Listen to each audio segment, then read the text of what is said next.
सलाम हिंदुस्तान दोस्तों, कोटा शहर के कुछ और नज़ारों को देखते हुए जानिए हक़ व बातिल का मतलब। हक़ व बातिल भी कहते हैं, हक़ व बातिल भी कहते हैं। दरअसल ये दो शब्द हैं, एक है हक़ और दूसरा है बातिल। बीच में व या वाव लगा होता है तो उसका मतलब होता है और।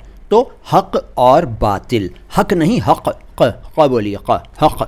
अब मैं आपको विस्तार से बताता हूँ, लेकिन हाँ, इस वीडियो के एंड में एक सवाल पूछूंगा, उसका जवाब ज़रूर भेजिएगा कमेंट बॉक्स में। अच्छा, हक़ का मतलब क्या है? हक़ के आम प्रचलित 3 अर्थ हैं।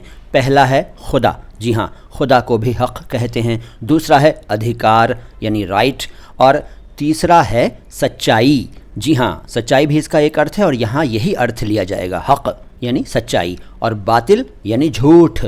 ठीक है, जो सच ना हो, जो असत्य हो, जो गलत हो, जो ठीक ना हो, जो मिलावटी हो, जो प्योर ना हो, बातिल कहते हैं उसे। तो हक़ व बातिल या हक़ व बातिल या हक़ और बातिल का मतलब है सच और झूठ। बड़ा सिंपल सा अर्थ है। ठीक है, अब सवाल, आज का सवाल ये है कि आप हक़ का साथ देना चाहेंगे या बातिल का? जवाब कमेंट बॉक्स में टाइप कीजिए और वीडियो को लाइक कीजिए। चैनल को सब्सक्राइब नहीं किया है तो सब्सक्राइब कर लीजिए। शुक्रिया।